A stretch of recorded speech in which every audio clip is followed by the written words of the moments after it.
기도를 위한 빌립보서, 오늘은 4장 4절부터 5절까지의 말씀을 먼저 읽어주시기 바랍니다. 빌립보서 4장 4절부터 9절까지 말씀은 바울이 편지를 끝맺기에 앞서서 마지막으로 성도들에게 당부하는 메시지입니다. 짧은 서신에 모든 걸 담을 수는 없지만 그래도 이것만큼은 꼭 당부해야 되겠다는 그런 메시지인 셈이죠. 오늘은 그 중에 두 가지만 살펴보려고 합니다. 첫째, 주 안에서 항상 기뻐하라. 이미도 3장에서 강조했던 주제를, 그것도 내가 다시 말하노니 기뻐하라 하고 거듭 권면하는 것은요, 다른 이유 때문이 아니란 말이죠.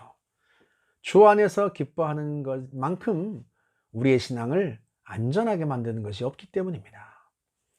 몇 년 전에 현대경제연구원이 20세 이상 남녀 1,006명을 대상으로 행복에 관한 설문조사를 벌인 적이 있습니다. 행복감을 느끼게 만드는 원인은 무엇인가? 라고 먼저 질문을 했는데, 거기에 39.5%가 인간관계라고 대답을 했습니다. 그런데 놀라운 것은요, 행복감을 느끼게 만드는 원인은 무엇인가? 라는 대답에 경제적 여건이라고 대답한 사람은 9.3%에 지나지 않았습니다. 반대로 당신이 행복하지 않다면 그 이유는 무엇인가? 라는 질문에 무려 41.4%가 경제적 여건 부족이라고 대답을 했습니다.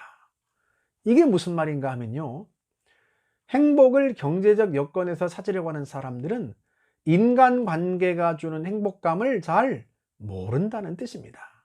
많은 사람들이요, 인간관계가 주는 행복감을 잘 모른 채 살아갑니다. 바울은 지금 그 이야기를 하고 있는 거예요.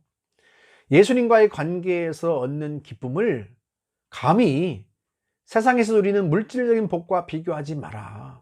영원한 것과 일시적인 것을 비교하지 마라. 영원한 행복의 원천이신 예수 안에 있다는 것만으로도 충분히 기뻐할 이유가 있다. 그러니 항상 기뻐하라. 두 번째는 너희 관용을 모든 사람에게 알게 하라. 관용은요, 나의 마땅한 권리를 포기하고 다른 사람을 너그럽게 대하는 태도를 말합니다. 그런데 모든 사람들을 너그럽게 대해야 되는 이유를 주께서 가까우시기 때문이라고 말씀을 합니다. 주님이 곧 다시 오신다는 뜻인데, 주님이 다시 오셨을 때 너희가 모든 사람을 너그럽게 대했다는 것을 알게 하시라, 그런 뜻인데 이게 무슨 말인가?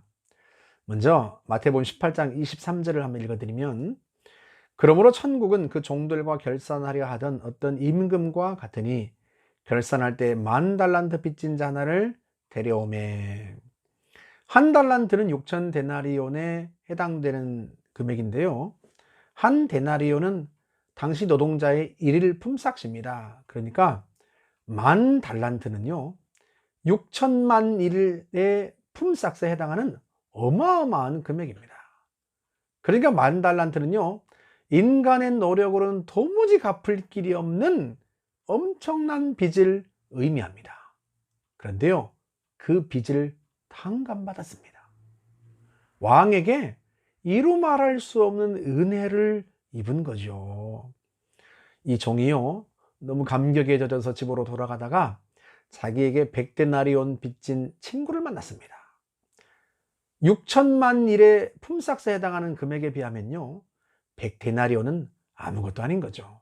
그런데요, 그 사람이 친구를 너그럽게 대하지 않습니다. 친구를 잡아다가 빚을 갚을 때까지 감옥에서 나오지 못하게 합니다. 이 소식을 왕이 들었습니다.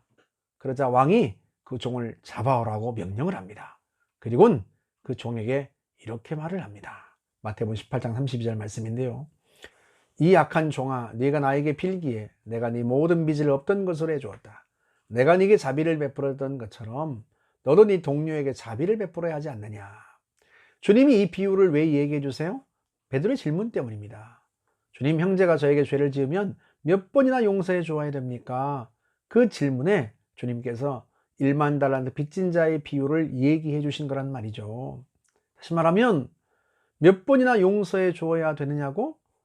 네가 얼마만큼 용서받았는지를 안다면 너는 평생을 용서해 주어도 결코 억울하지 않을 것이다. 주님이 그렇게 말씀하시는 거예요. 실제로 이 이야기에서 등장하는 왕이 누구를 가리키는가? 천국은 그 종들과 결산하려 하던 어떤 임금과 같으니 그 왕은 바로 천국을 가리킵니다. 그러니까 천국에서는요, 도무지 용납받을 수 없을 것 같던 사람도 용납받는다는 거예요. 그 일이 먼저 우리에게 일어났습니다. 우리는 우리의 죄값을 스스로 갚을 길이 없는 죄인들이었습니다. 그런데 그리스도께서 십자가 위에서요, 우리의 죄값을 담당해 주셨습니다. 우리의 죄값을 주님이 탕감해 주셨단 말이죠. 그러니까 바울이 모든 사람에게 너그럽게 대하라 하고 권면하는 것은 근본적으로 십자가의 은혜를 경험한 성도를 전제로 하고 있는 말씀입니다. 네가 1만 달란트 빚을 탕감받은 자가 아니냐? 그렇다면 너에게 100데나리 온 빚진 이웃을 너그럽게 대해 주어라. 주님이 그렇게 말씀하고 계신 거죠. 게다가 1만 달란트를 탕감해 주신 왕이신 주님께서 다시 오시면 우리가 이웃들에게 얼마나 너그럽게 대했는지를 보게 되실 겁니다. 그러므로 관용, 너그러움은 십자가의 은혜를 경험한 성도들에게 일종의 사명 같은 것입니다. 저는 그것을 성도의 라이프 스타일이라고 말하고 싶습니다. 이웃들이 여러분 속에 있는 너그러움을 발견할 수 있다면 그 자체만으로도요, 여러분 속에 있는 그리스도께서 얼마나 좋으신 분인지를 환히 드러내게 될 것입니다. 여러분 속에 있는 기쁨, 너그러움, 그것이 여러분의 능력입니다.